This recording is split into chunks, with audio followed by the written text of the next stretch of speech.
Screen share हो रहा है? तो ये हम लोग अभी सारे लोगों को वॉइस क्लियर है और स्क्रीन शेयर हो रहा है? Aditya, Anand, Vibhakar Jha, Karishma Kumari? Yes sir. Okay.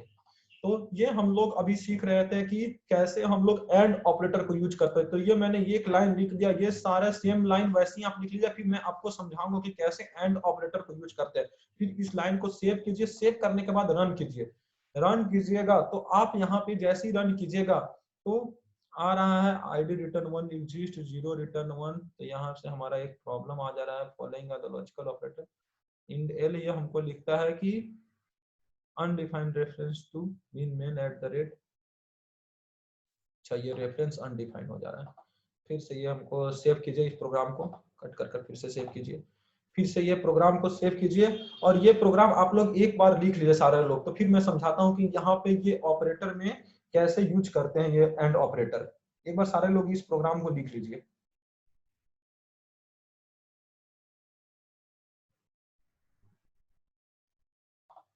सारे लोग प्रोग्राम लिख लिए?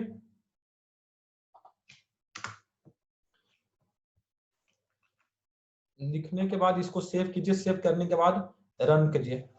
रन करने का वैल्यू देखिए, जब रन किया मैंने इस ऑपरेटर को, याद रखिएगा कि ये ऑपरेटर कैसे यूज करते हैं। तो यहाँ तक तो सारे लोग समझते होंगे कि ये हमारा हेडर फाइल होता है।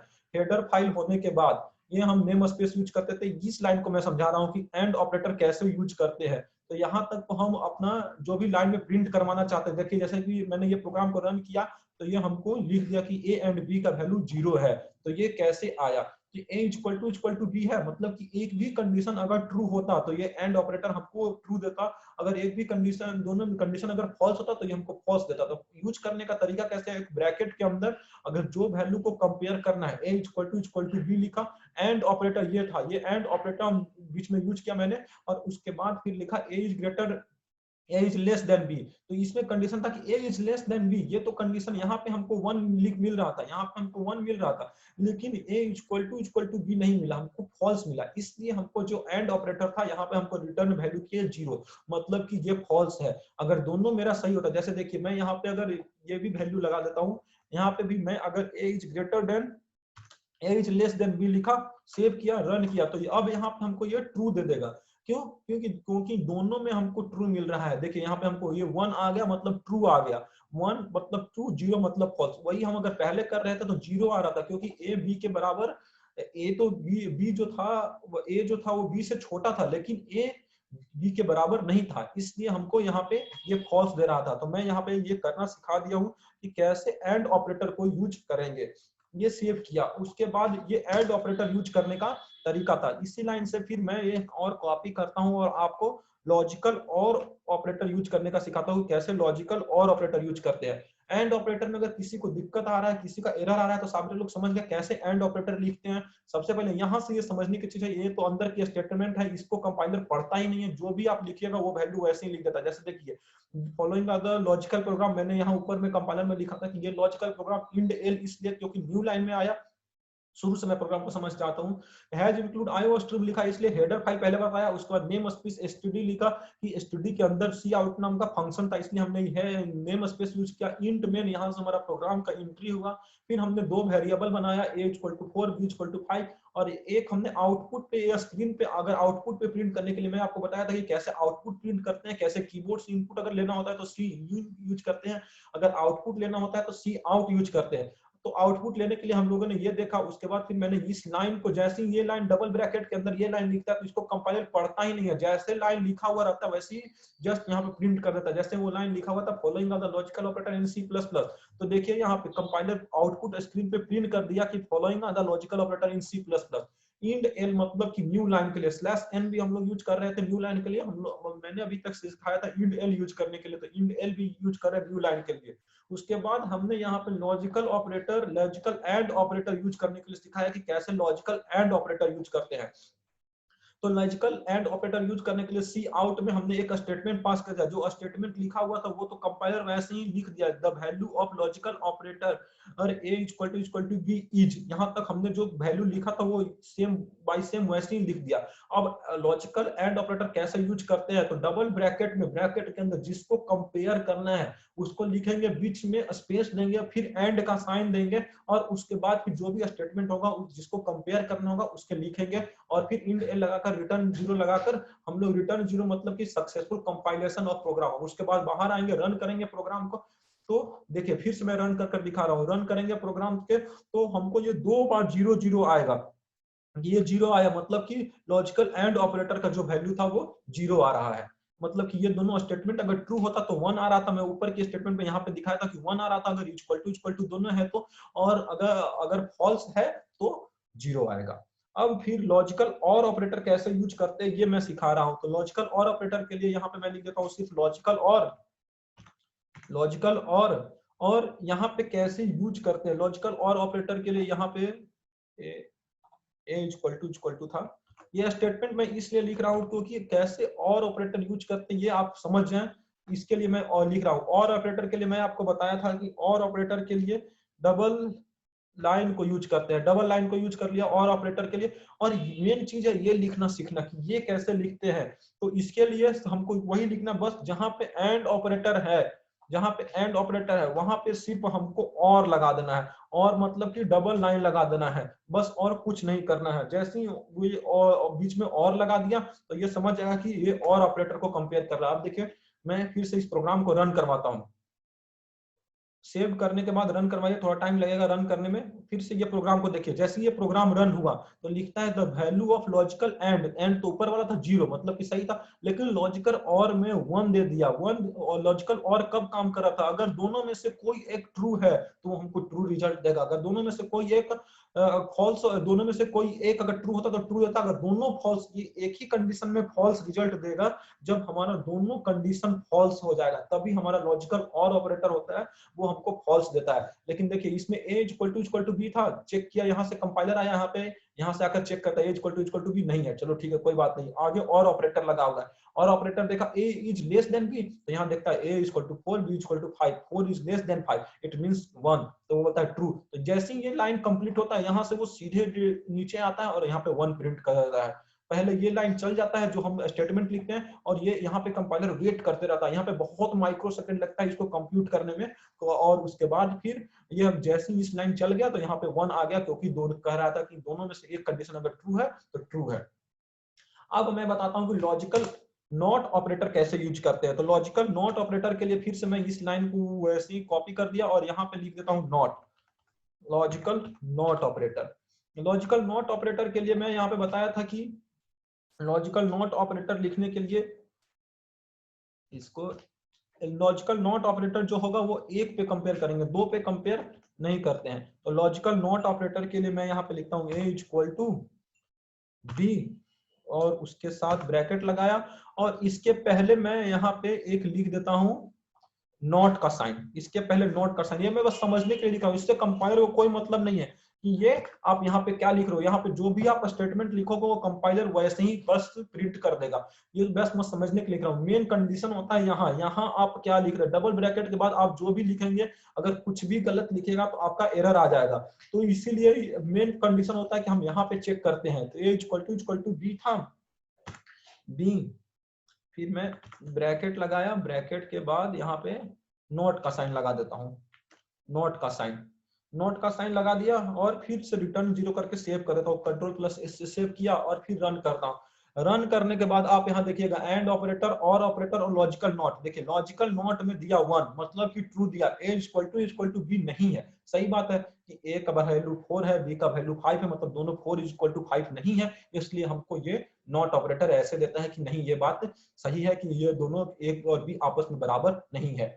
तो अभी तक अगर किसी को लॉजिकल एंड, जो लॉजिकल और लॉजिकल नॉट कैसे यूज करते हैं नहीं समझ में आया तो आप पूछिए 1 मिनट में, फिर हम लोग नेक्स्ट टॉपिक डिस्कस करेंगे। ये प्रोग्राम आप मेरे साथ करते चलिएगा तो आपको आगे बर्डन नहीं होगा, समझते चलिएगा, क्योंकि प्रोजेक्ट जब बनेगा तो उसमें सारा आएगा, ऑपरेटर, एंड ऑपरेटर, और operator, not operator, plus minus, division, multiplication, modulo सब यूज करते चलेंगे, तो उस समय फिर आपको समझने में थोड़ा भी दिक्कत नहीं होगा। इसलिए मैं एक एक प्रोग्राम से सारा कुछ समझाता जा रहा हूँ कि कैसे लॉजिकल एंड यूज करेंगे, कैसे लॉजिकल नॉट यूज करेंगे, कैसे लॉजिकल और यूज करेंगे, कैसे बाइनरी ऑपरेटर यूज करने के लिए भी मैं आपको सिखाऊंगा, लेकिन वो आगे की टॉपिक में सिखाऊंगा, कैसे बाइनरी वैल्यू में चेंज करेंगे, कैसे बिटवाइज ऑपरेटर यूज करने के लिए भी बताऊंगा। तो किसी को अभी तक अगर कोई प्रॉब्लम है तो आप पूछिए, 1 मिनट का टाइम है आपके पास, फिर हम लोग नेक्स्ट टॉपिक डिस्कस करेंगे, रेफरेंस वेरिएबल और टाइप कास्टिंग।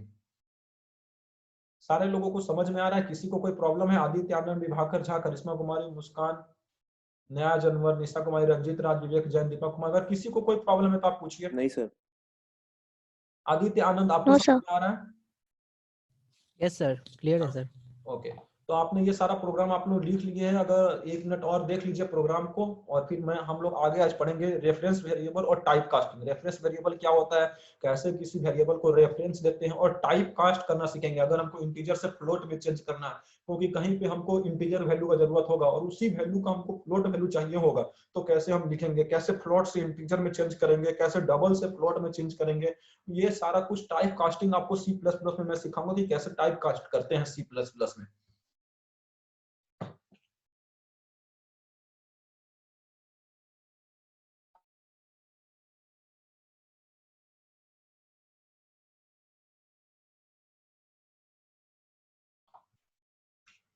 तो चलिए, सारे लोग तो समझ चुके हैं इस प्रोग्राम को, फिर मैं आपको सेंड कर ही दूंगा। चलिए फिर नेक्स्ट टॉपिक आज का हम लोग पढ़ते हैं। नेक्स्ट टॉपिक है, तो नया फाइल ही बना देता हूं। नेक्स्ट टॉपिक अब हम लोग आज का सीखते हैं, रेफरेंस वेरिएबल क्या होता है।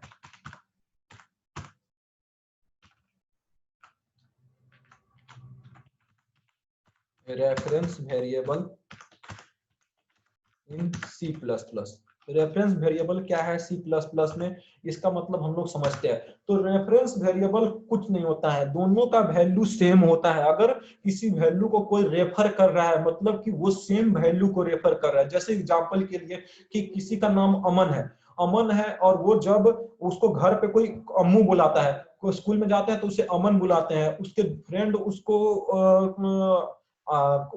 उसको किसी और नाम से बुलाते हैं, उसको फ्रेंड उसको रोहन नाम से बुलाते हैं, कोई फ्रेंड उससे क्रिकेटर कहकर बुलाता है, वो क्रिकेट बहुत खेलता है इसलिए। तो ये, लेकिन आदमी यहाँ पर एक ही है, लेकिन उसको अलग अलग नाम से बुलाया जा रहा है, उसी को हम रेफरेंस वेरिएबल कहेंगे।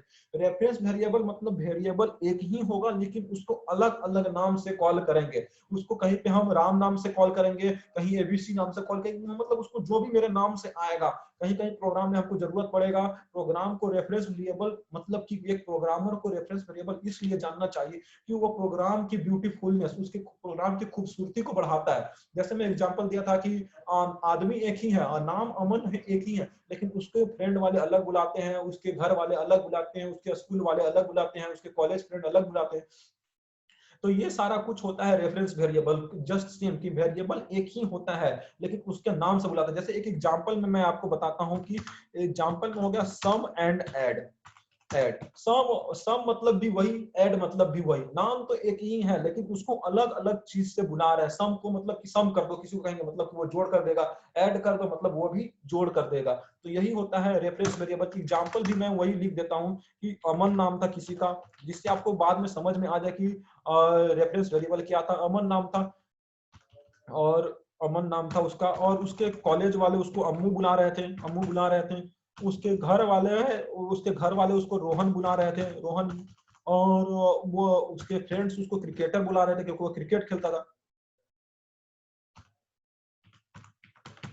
क्रिकेटर बुला रहे थे। तो मतलब कि इसका मतलब हो गया कि अमन नाम सिर्फ एक ही है, लेकिन उसके अलग अलग नाम से उसको कॉल कर रहे हैं। कोई अमन नाम से, अम्मू नाम से कॉल कर रहा है, कोई रोहन नाम से कॉल कर रहा है, कोई क्रिकेटर नाम से कॉल कर रहा है। तो यही होता है रेफरेंस वेरिएबल, मतलब कि आदमी एक ही वेरिएबल है, उसको अलग अलग नाम से अगर हम कॉल करते हैं तो उसको रेफरेंस वेरिएबल कहते हैं। चलिए प्रोग्राम से मैं सिखाता हूँ कि रेफरेंस वेरिएबल कैसे यूज करते हैं। तो इसके लिए मैं एक न्यू फाइल बनाता हूँ, न्यू फाइल बनाने का सबसे पहले बताया कि न्यू फाइल बनाएंगे, उसको सेव एज में जाकर, आपका बैच में पहले से ही है, इसको हम प्रोग्राम नंबर कितना था 13, प्रोग्राम नंबर 13.cpp, सीपीपी से जरूर सेव करेंगे आप, प्रोग्राम कुछ भी दीजिए उसको कोई दिक्कत नहीं है, लेकिन सीपीपी एक्सटेंशन देना जरूरी है।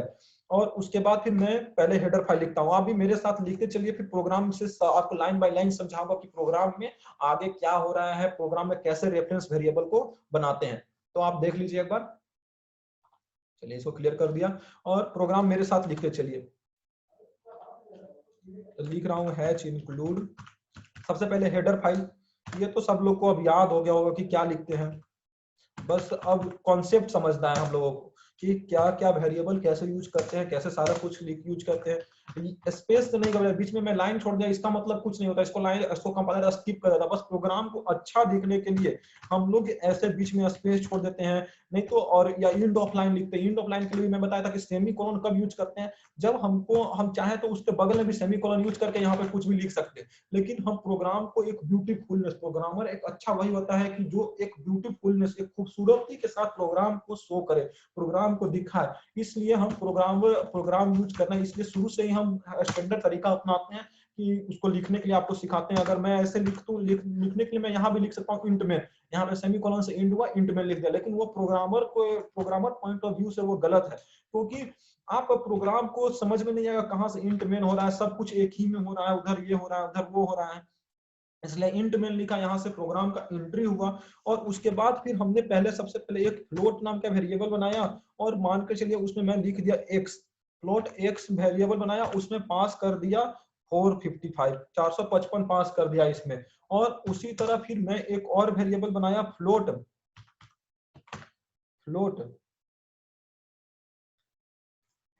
और फ्लोट में वेरिएबल बनाया, उसमें y इक्वल टू एक्स लिख दिया, फ्लोट वेरिएबल बनाया। और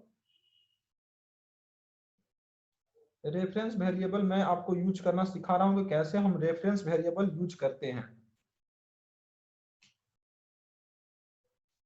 फ्लोट बनाया, और मैं यहाँ पे लिख दिया एंड, उसका नाम एंड लिख दिया, कुछ भी नाम लिख दिया, एट द रेट नाम लिख दिया, लेकिन मान के चलिए उसका नाम एंड लिख दिया, एंड फ्लोट में एंड, और उसको हम y लिखा, y में वैल्यू जो था उसको y लिखा, वेरिएबल का नाम लिखा, और y इक्वल टू हम यहाँ पे लिख दिया x, मतलब कि जो y है ये हमारा राम है, राम था जो अमन था, अमन, और उसी का नाम y है, स्कूल वाले उसको y नाम से बुला रहे हैं, तो हम ये रेफरेंस यूज कर रहे हैं, मतलब y का रेफरेंस अगर n% यूज किए, मतलब कि जो ऊपर में रेफरेंस दिया हुआ है, जहां भी हमको अगर रेफरेंस यूज करना, वहां पे हम बीच में n% लगाएंगे, n% लगाएंगे रेफरेंस यूज करने के लिए। और जैसे ही हम यहाँ पे लिखेंगे सी आउट में मैं यहाँ पे लिखता हूँ, अगर x प्रिंट करवाता हूँ, और यहाँ पे मैं लिख देता हूँ, चलिए x प्रिंट करवाता हूँ पहले, फिर दिखाता हूँ। x प्रिंट किया, सेव किया, जैसे ही x प्रिंट किया तो x में हमको y दवा है कि 455 ही प्रिंट होगा, क्योंकि हमने 455, देखिए यहाँ पे 455 प्रिंट हुआ, क्योंकि हमने x का वैल्यू प्रिंट करवाया। उसी तरह अगर हम सी आउट में अगर y का वैल्यू प्रिंट करवाते हैं, यहाँ पे हम न्यू लाइन के लिए इंड एल लगा देते हैं, इंड एल न्यू लाइन के लिए लगा देता हूँ, और फिर मैं यहाँ पे लिखता हूँ सी आउट में मैं लिखता हूँ, और यहाँ पे मैं अगर y प्रिंट करवाता हूँ, y, तो यहाँ भी हमको यहाँ y प्रिंट करवाया, और यहाँ सर ऊपर सेमी कॉलन, सर वो हटाना, x के बाद सेमी कॉलन वो नहीं लगेगा। हाँ, x के बाद सेमीकोलन नहीं होगा, सही है, x के बाद सेमीकोलन नहीं होगा। और अगर हम लोग यहाँ पे y प्रिंट करवाते हैं, यहाँ पे रिटर्न 0 लिखा है, रिटर्न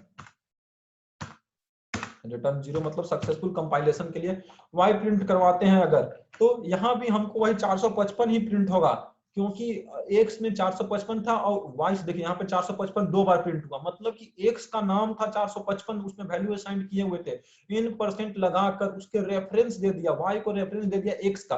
अब हम लोग y प्रिंट करवा रहे हैं, तो इसका मतलब कि वो x का जो वैल्यू था उसी को प्रिंट किया, मतलब यहाँ पे राम था, नाम एक ही है, लेकिन वेरिएबल एक ही है, जो उसमें वैल्यू दिया गया वो एक ही है, लेकिन उसको अलग अलग नाम से बुला रहे हैं। तो ऐसे हम लोग रेफरेंस वेरिएबल यूज करते हैं।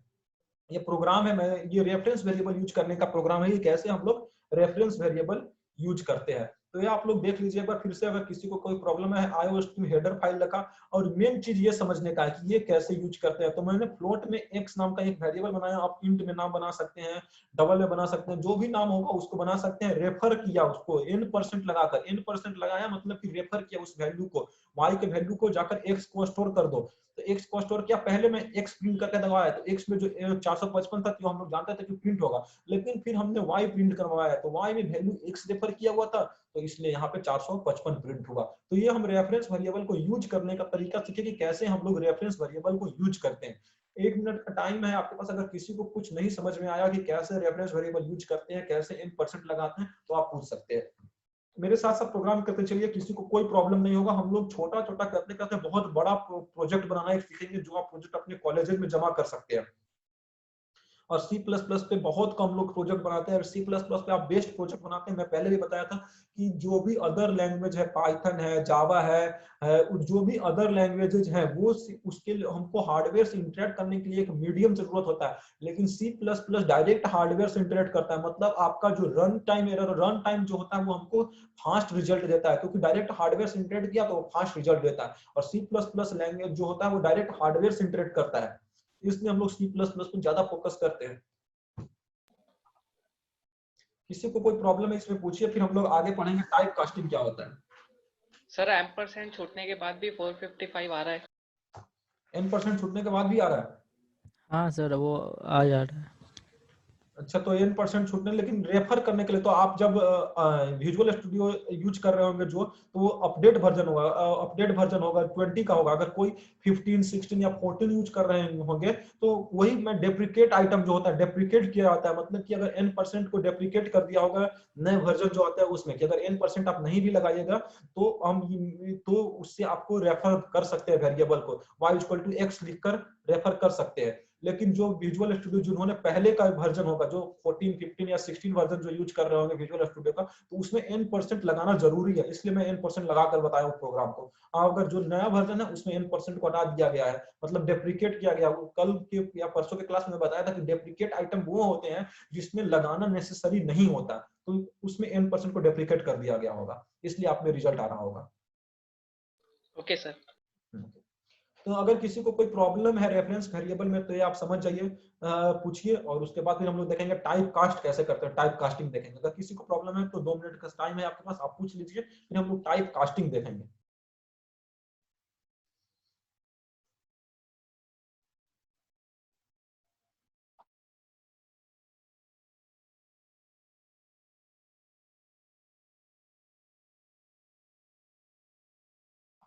चलिए, किसी को कोई प्रॉब्लम नहीं है तो हम लोग अब फिर से अपना फिर से स्लाइड पे आ गए, और यहाँ हम लोग देखते हैं टाइप कास्टिंग। टाइप कास्टिंग क्या होता है? टाइप कास्टिंग बहुत ही ज्यादा इंपॉर्टेंट टॉपिक है C++ में। ये टाइप कास्टिंग अगर आप लोग अच्छे से समझ रहे हैं, मतलब कि सारा वेरिएबल्स को यूज करना, सारा कुछ आप अच्छे से समझ जाएंगे। तो टाइप कास्टिंग मतलब होता है changing of one data type. यहाँ लिख देता हूँ, वेरिएबल लिखना अच्छा नहीं होगा। Changing of one data type two other लिख देता हूँ। इससे आप ये एक लाइन इससे लिखते चलता हूँ, क्योंकि आपको अगर बाद में पढ़ें, स्लाइड से पढ़े, कॉपी में नोट करें, तो आपको समझ में आए। Changing of one data type two other. लेकिन इसमें एक चीज ध्यान रखना है कि जो पॉसिबल होगा उसी डेटा टाइप को चेंज करेंगे। जैसे कि यहाँ पे मैं लिख देता हूँ, इसके अलावा किसी को टाइप कास्ट नहीं करने लगेंगे। बैठेंगे कैरेक्टर को इंटीजर में चेंज कर रहे हैं, कैरेक्टर को डबल में चेंज कर रहे हैं, तो ऐसे नहीं करेंगे। सिर्फ जो पॉसिबल होगा उसी को सिर्फ टाइप कास्ट करेंगे। जैसे इंटू फ्लोट पहला पॉसिबल है, दूसरा है फ्लोट टू इंट। इसी को टाइप कास्ट करेंगे हम। ये नहीं कैरेक्टर को बैठकर डबल में फ्लोट कर रहे हैं और बार बार परेशान होते हैं, ये हम नहीं करेंगे। टाइप कास्ट जो पॉसिबल होगा उसी को करेंगे। डबल टू फ्लोट और float to double.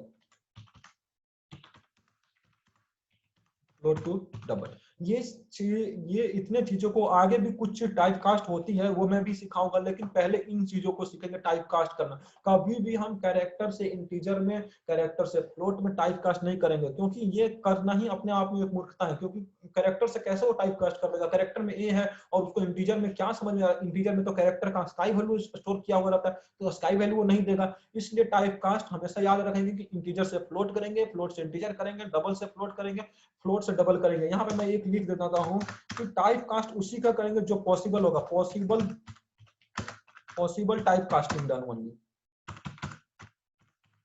Type casting only, मतलब कि जो पॉसिबल टाइप कास्ट है उसी को सिर्फ टाइप कास्ट करेंगे, उसके अलावा कुछ भी होगा उसको हम टाइप कास्ट नहीं करेंगे। तो ये टाइप कास्टिंग आप लोग लिख लीजिए, उसके बाद फिर मैं प्रोग्राम के थ्रू समझाऊंगा कि कैसे टाइप कास्टिंग करते हैं।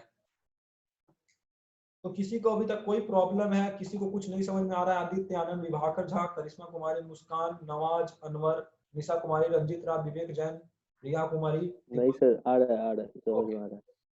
किसी को कोई भी प्रॉब्लम होगा आप उसी समय स्टॉप कीजिएगा, अनम्यूट कीजिएगा खुद को और पूछिएगा क्वेश्चन, फिर मैं आगे बताऊंगा, वहां पे रुकूंगा, आपको समझाऊंगा, फिर आगे बताऊंगा। तो ये टाइप कास्टिंग होता है। चलिए प्रोग्राम के थ्रू करते हैं। प्रोग्राम में मैं शुरू से भी वही बताया था कि क्या करते हैं, फाइल में जाते हैं, न्यू फाइल करते हैं, न्यू फाइल में जाकर सबसे पहले सेव एज करते हैं प्रोग्राम को। सेव एज में मैं आज का हमारा ये प्रोग्राम नंबर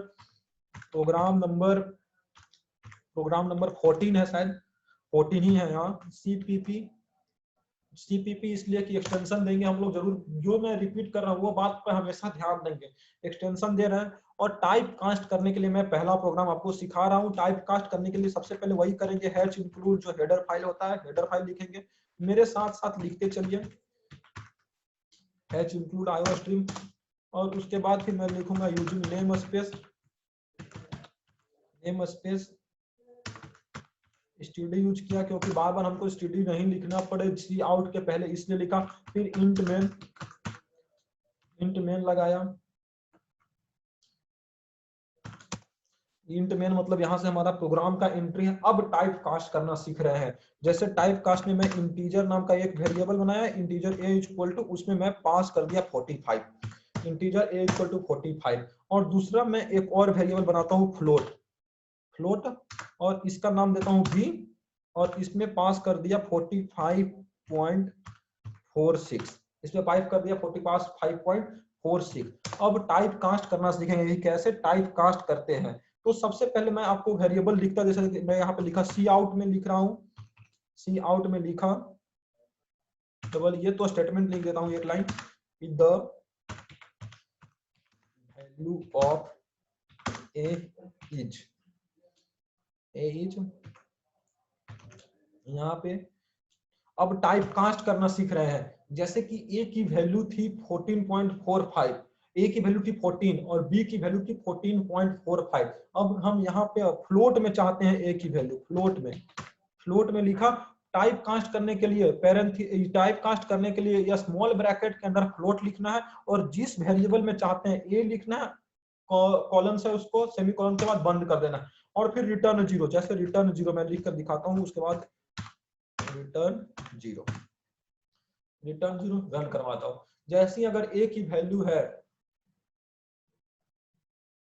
यहाँ पे हमारा ये सेव नहीं किया था इस प्रोग्राम को।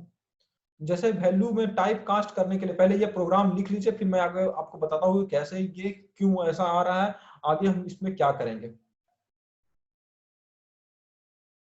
फाइल को गया, सेव किया, इस प्रोग्राम को सेव करने के बाद रन किया।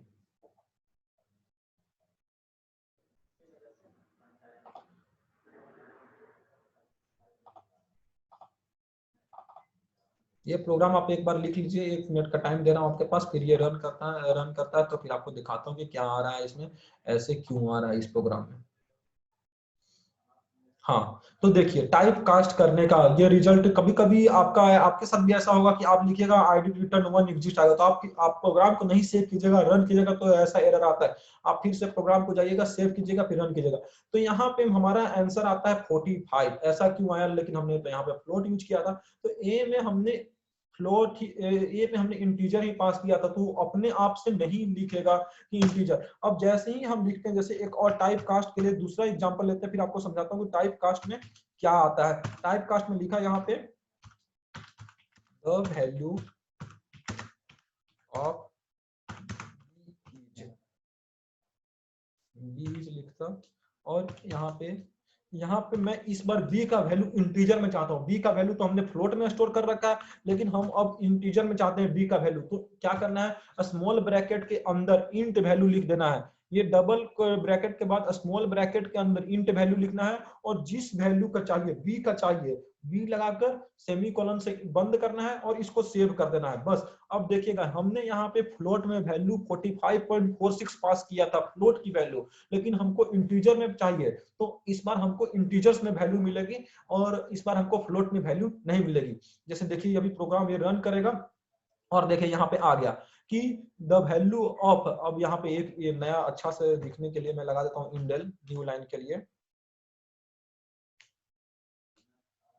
तो यहाँ पे जैसे लिख रहा था कि the value of b is 45, लेकिन हम लोग 45 तो फ्लोट में स्टोर करवाए थे, लेकिन जैसे ही ये हम इंट यूज किए तो यहाँ पे हमारा 45 ये टाइप कास्ट होकर इंटीजर्स में वैल्यू मिल गया। इसका मतलब ये हुआ कि हमने जो वैल्यू फ्लोट में पास किया था वो टाइप कास्ट हो गया इंटीजर्स में और हमको रिटर्न होने लगा इंटीजर। तो वैसे हम लोग टाइप कास्ट करते हैं। अगर टाइप कास्ट करना है तो टाइप कास्ट करने का एक तरीका ऐसे है, और दूसरा तरीका एक और है कि या तो आप इसको ब्रैकेट में लिख लीजिए या तो फिर आप इसको ब्रैकेट में कर दीजिए, इसको ब्रैकेट में कर दीजिए। मतलब कि दोनों में से किसी एक को आपको ब्रैकेट में करना है। कंट्रोल प्लस F किया, सेव किया, देखिए रन करेंगे फिर वही आएगा। मतलब हम लोग फ्लोट में 45.46 पास किया था, लेकिन इंटीजर्स में हमको चाहिए था, तो ये टाइप कास्ट हो गया। मतलब कि एक उसमें होता है अप कास्ट, डाउन कास्ट, वो भी मैं आगे सिखाऊंगा, लेकिन इसमें पहले सीखते टाइप कास्ट कैसे हुआ। फ्लोट में वेरिएबल हमने फ्लोट में b का वैल्यू लिखा था, लेकिन जैसे टाइप कास्ट कर दिया उसको इंट में, तो वो इंटीजर्स वैल्यू देखिए हमारा यहाँ पे आ रहा है, इंटीजर वैल्यू आने लगा 45। तो ऐसे हम लोग टाइप कास्ट करते हैं। टाइप कास्ट करने का दो तरीका था, एक ऐसे था, एक और मैं यहाँ पे लिख देता हूँ, इसको कमेंट में लिख दूंगा, इसको कमेंट में लिख देता हूं कि एक और तरीका जो टाइप कास्ट करने का है। टाइप कास्ट या तो आप इसको ब्रैकेट में लिख लीजिए, ऊपर तो मैं वो ब्रैकेट में कर ही दिया हूं स्मॉल ब्रैकेट के अंदर, या तो फिर जिसको आप टाइप कास्ट करना चाहते हैं उसको कर लीजिए, या तो फिर जो जिसमें टाइप कास्ट करना चाहते हैं उसको ब्रैकेट में कर लीजिए। ये दो तरीका है टाइप कास्ट करने का। आपको जो भी तरीका जिससे भी कीजिएगा, C++ में दोनों तरीका से टाइप कास्ट होता है। तो यहाँ देखिए सब मैं फिर से ये प्रोग्राम के आउटपुट से प्रोग्राम छोटा कर देता हूं जिससे आपको सारा प्रोग्राम दिखे, फिर से सारा प्रोग्राम डिस्कस करता हूं। हैश इंक्लूड आईओस्ट्रीम, मतलब कि ये हमारा हेडर फाइल था कि यूजिंग नेम स्पेस std, बार-बार std लिखने के लिए, और नेम स्पेस का आगे यूज है, फिर भी मैं वो भी बताऊंगा कि नेम स्पेस को कैसे यूज करते हैं, आगे क्या-क्या यूज है। फिलहाल तो मैं std इसलिए लगा रहा हूं कि सी आउट के पहले हमको बार-बार std नहीं लिखना पड़े, std के साथ कोलन लगाना नहीं पड़े, इसलिए मैं std ऊपर में लिख लिया। इंट में मतलब यहाँ से हमारा फंक्शन का एंट्री पॉइंट है। ए में हमने एक वेरिएबल 45 पास किया, बी में हमने 45.46 पास किया, और हमने सी आउट में पहले फंक्शन से फ्लोट ए वैल्यू मांगा कि फ्लोट ए दो, लेकिन वो नहीं दिया क्योंकि इंटीजर वैल्यू ही उसमें पॉसिबल था। कि ये हमारा याद रखना है कि जो वैल्यू पॉसिबल होगा वही वैल्यू देगा। ये नहीं कि हम जो वैल्यू को किसी में टाइप कास्ट कर सकते हैं, लेकिन दूसरा में हमने फ्लोट वैल्यू दे रखा था तो इससे इंटीजर में लाना पॉसिबल था। इसलिए जैसे हमने यहाँ पे टाइप कास्ट में इंट लिखा, बी लिखा, मतलब बी को उसने टाइप कास्ट कर इंटीजर वैल्यू हमें पास किया, और यहाँ रिजल्ट में देखिए 45 आया, 45 आया। तो टाइप कास्टिंग में अगर किसी को कोई प्रॉब्लम है तो आप बताइए कि टाइप कास्टिंग कैसे करते हैं, कैसे नहीं, कैसे होगा, तो ये मैं आपको फिर से समझाऊंगा टाइप कास्टिंग। नहीं तो इसके बाद फिर हम लोग एक क्वेश्चन पर डिस्कस करेंगे, बहुत इंपॉर्टेंट क्वेश्चन है, तो उस पर डिस्कस करेंगे। किसी समझ में आ रहा है आपको? आदित्य, आनंद, विभाकर झा, मुस्कान, निशा कुमारी, रंजित राज, रिया? यस सर, समझ में आ गया सर। हाँ। अगर नहीं टाइप कास्ट समझ में आया तो आप बताइए। टाइप कास्ट के पहले मैं यूज करना सब एक छोटा छोटा प्रोग्राम से पार्ट बाय पार्ट समझाने जा रहा हूँ, फिर हम लोग एक बड़ा प्रोजेक्ट बनाएंगे, उसमें एक बार में सारा प्रोग्राम यूज करेंगे, तो उस समय आपको प्रोजेक्ट समझने में बहुत क्लियर होगा। इसलिए टाइप कास्टिंग ऐसे यूज करते हैं। टाइप कास्टिंग मतलब समझिएगा, एक बात हमेशा याद रखिएगा टाइप कास्टिंग करते समय कि हम उसी को टाइप कास्ट करेंगे जिसका पॉसिबल होगा, जो भी पॉसिबल नहीं होगा किसी को बैठकर किसी के साथ टाइप कास्ट नहीं करेंगे। तो चलिए ये हमारा टाइप कास्ट था। इसके बाद हम लोग एक नया प्रोग्राम आपको बनाता हूँ, ये प्रोग्राम का आउटपुट आपको बताना है। ये मैं क्वेश्चन दे रहा हूँ आपको अभी टाइप कास्टिंग समझाने के बाद, ऑपरेटर समझाने के बाद, कि ये सेव एज करता हूँ, इसको प्रोग्राम नंबर मैं लिख देता हूँ, प्रोग्राम 15.cpp, सीपीपी एक्सटेंशन दिया। ये प्रोग्राम मैं लिख रहा हूं, आपको आउटपुट बताना है। आप लोग आउटपुट बताइएगा कि इसका आउटपुट क्या होगा टाइप कास्ट करने के बाद या को उसमें ऑपरेटर लगाने के बाद। मैं प्रोग्राम लिख रहा हूँ, आप भी मेरे साथ साथ लिखिए इस प्रोग्राम को, लेकिन आप रन करने से पहले ये आउटपुट बताइएगा क्यों अभी तक जो हमने पढ़ाया, मैंने आपको जो बताया वो आपको समझ में आया कि नहीं। इसके लिए मैं एक प्रोग्राम लिख रहा हूँ, आप भी लिखिए ये प्रोग्राम साथ साथ मेरे।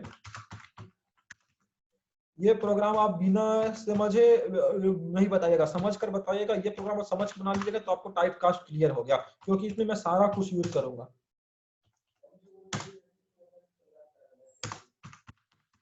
इंट मेन लिखा, इंट मेन में फिर मैं ब्रैकेट के अंदर लिखा है, दो वेरिएबल बना देता हूँ, एक इंट ए के नाम से, इसमें पास कर दिया 55, सेम टाइप कास्ट की तरह यह प्रोग्राम है। फिर मैं एक फ्लोट नाम से वेरिएबल बना देता हूँ, फ्लोट नाम से फ्लोट, इसका बी नाम लिखता हूँ, बी में इसको पास कर देता हूँ 55.56, इसको भी बंद कर दिया। और यहाँ पे मैं लिखता हूँ सी आउट में, सी आउट में लिखता हूँ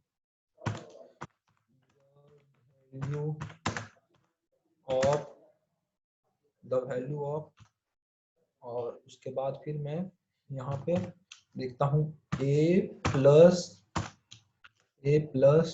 b, और यहाँ लगा देता हूँ इंडेल, न्यू लाइन के लिए इंड एल, और एक लाइन और लिखता हूँ सी आउट में, सी आउट में, और यहाँ मैं लिखता हूँ द वैल्यू ऑफ, और यहाँ मैं लिखता हूँ a प्लस इंट में a प्लस, और इंट में मैं लिखता हूँ, इंट में b पास करता हूँ, b, और यहाँ भी मैं इसके बाद भी मैं न्यू लाइन लगा देता हूँ, यहाँ पे न्यू लाइन के लिए इंडेल लगा दिया, न्यू लाइन के लिए इंडेल, और एक प्रोग्राम और लिखता हूँ इसके साथ, सी आउट में मैं लिखा, सी आउट में द वैल्यू ऑफ, और यहाँ पे मैं लिखता हूँ a प्लस,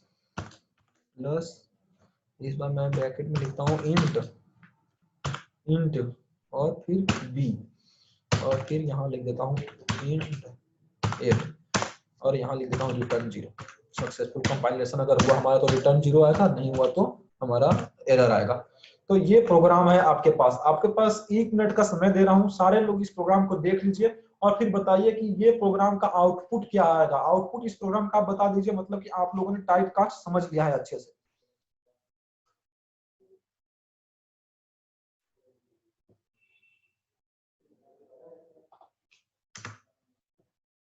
ये प्रोग्राम सारे लोग एक बार देख लीजिए और फिर आउटपुट बताइएगा कि आउटपुट इसका क्या होगा। अगर ये आउटपुट आप बता दीजिएगा मतलब टाइप कास्टिंग आप लोगों को अच्छे से समझ में आ गया है।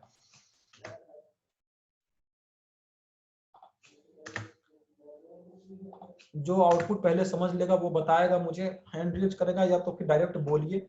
ज्यादा लोग हैं नहीं, क्योंकि बैच 1 में 75-76 बच्चे होते हैं, तो उसमें हैंड रेज का जरूरत पड़ता है। इसमें आप जो भी आएगा वो प्रोग्राम में बताइए कि आउटपुट इसका क्या आएगा। ये तीनों का आउटपुट हमको चाहिए, a plus b endl, a plus b int में है b, और उसके बाद इसका इसका 3 आउटपुट आएगा। ये तो मैं बता रहा हूँ कि इसका 3 आउटपुट आएगा, लेकिन क्या आएगा ये आपको बताना है।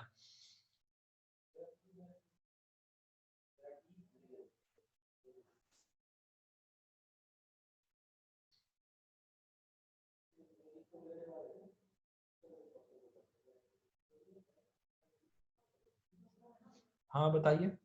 आदित्य आनंद बताइए, विभाकर झा, करिश्मा कुमारी, मुस्कान, नया जानवर, निशा कुमारी, रंजित राज, रिया। सर सेकंड और थर्ड आउटपुट का सर तो पता चल जा रहा है सर, फर्स्ट वाले का दिक्कत थोड़ा है। हाँ सेकंड थर्ड क्या आएगा बताइए। Sir 110 and 110। हाँ फर्स्ट वाला बताइए। सर फर्स्ट तो फर्स्ट ऑपरेटर वाला, पूछना है, बस सिर्फ ऑपरेटर, जो हमने यहाँ पे प्लस ऑपरेटर यूज कर दिया है।